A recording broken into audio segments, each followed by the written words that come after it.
Hi guys. I'm so sorry when I initially posted part 7 that it didn't work.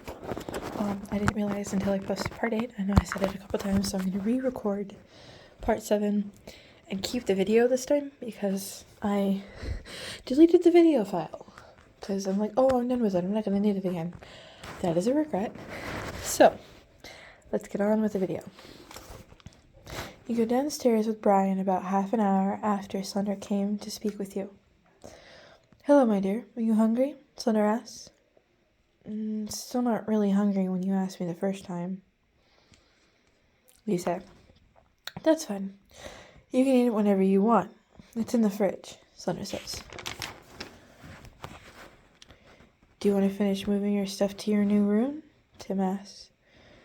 Not tonight. I'll finish it tomorrow by myself. I need a break from everything. Very well.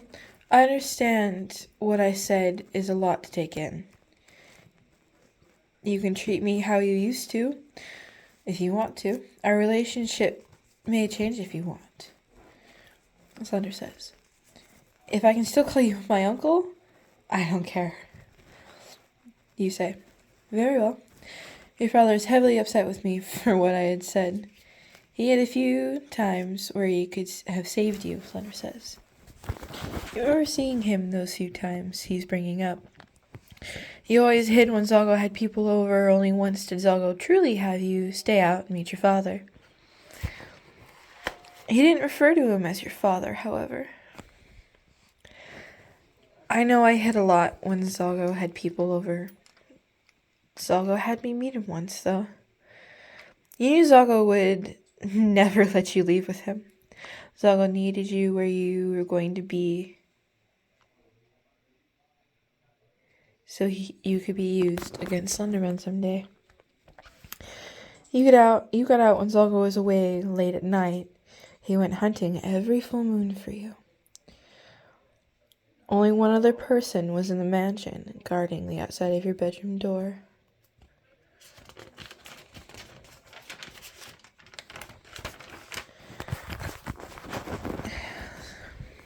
Zalgo made one mistake, letting you have a room with a window.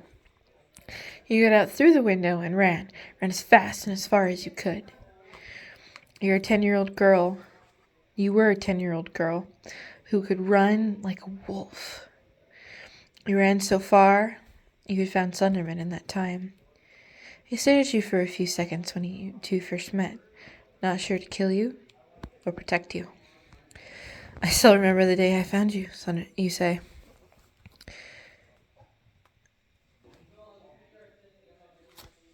It is fair, my dear, Slender says. I was able to escape Zalgo's place because he was dumb enough to leave just one person to make sure I didn't leave. He was outside my bedroom door. How could he stop me from escaping the window? Really? Tim asks. Zalgo stooped that low? Just one guy. Outside my bedroom door. No one else was around? You say. He'd watched everyone leave right before Zalgo left. He gave orders to the lackey to watch your door while he was out. Seems Zalgo need better security. Zalgo needed better security, Brian says. Leaving one guy to watch a child whose room has a window? You have to be stupid, Tim says. I've climbed many things before, you say. He wasn't being stupid. His goal was to find my location. That's what I did what I did, my dear, Slender says. He's referring to taking you to the old mansion's location. It was a small, rundown mansion that looked bigger on the inside. He took you there to lose Zalgo's scent so Zalgo wouldn't follow you back to Slender's current location. And yep, he keeps getting close, you say. That's on me. My board has been lacking in supervision lately, Slender says. Is that the preparation for our move? You ask. Kind of. It was for me to see how close he'd tried to get. Clearly, you got close if you're still getting nightmares. Almost everyone but you three is still at the border at this moment. That's why it's still an empty house. By midnight, I'll go out and stand guard. Everyone needs sleep. Will you boys stay with her tonight until dawn tomorrow? Slender asks. Yes, if she wants it, Tim says. For my safety, yes. Last night was the first time I haven't had a nightmare in years, you say. I'm interrupting the story real quick. I am in school recording this, so hold on.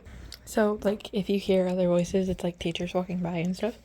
So, back with the story. Very well. You three can head back to her room, Slender says. You three go back to your room and play go fish. About 2 hours of you beating the boys at go fish, they leave to change for bed. You also get changed and sit on the first floor bed, waiting for them to return. It takes another 20 minutes for both of them to walk back through the second floor door. Took you two long enough. Were you two having sex or something? No, Tim says. You left 25 minutes ago, you say. Slender came up and spoke to us after we got dressed. Do you want us to sleep with you in the same bed or sleep in one of the other areas? Brian asks. I guess with me? It worked last night with you, Brian, you say. All right, Brian says. I wonder if I have clap-on lights, you say.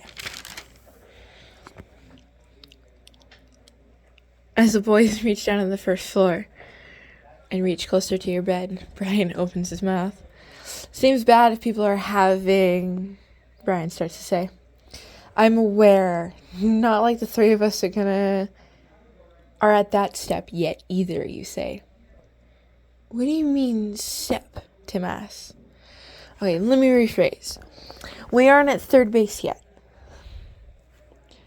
That's a saying humans use, right? You ask. Yeah, how do you... Brian starts to ask. Zago trying to teach an 8-year-old sex education. At least I remember some of it, you say. Damn, I guess he knew you can teach yourself, and he had to try it.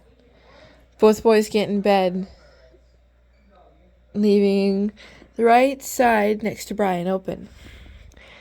I was going to be used as a weapon and start training at age 13, so he needed to do it early.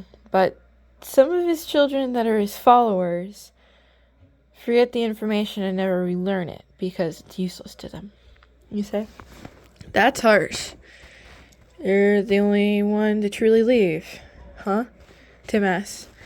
I'm unsure. Once you join Zago, it's hard to leave, you say.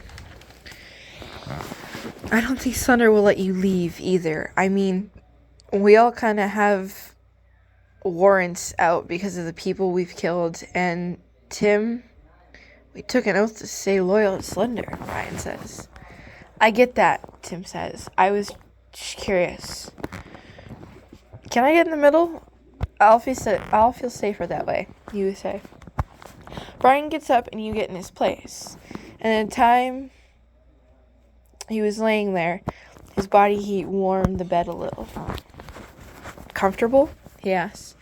Yeah, these beds are bigger. I wonder if Slender knew we'd do this at some point. Possibly, Brian says. Slender asked Death almost everything about his followers. I guess Death knew something and couldn't tell Slender until we arrived, Brian says. You try and clap your hands, and the lights stay on. Seems Slender left a remote on the nightstand on the right side of the bed. You think it's for the lights? Brian asks. Try it, Tim says. Brian clicks the red button on the top of the remote, and the lights turn off. That explains what it does, you say. Clearly, Tim says.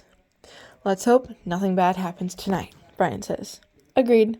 You say, you lay down, shut your eyes, feeling safe one more time. You slowly drift off to sleep, praying Zalgo won't hurt you while you're resting. Thank you guys again for the grateful reminder that this part originally didn't work. So thank you again. As soon as I'm done posting part 7, I'll post part 8 like immediately after. So probably by the time this video is out, part 8 will be out by the time you reach the end. So thank you guys again, and hope to hear from you in the next video.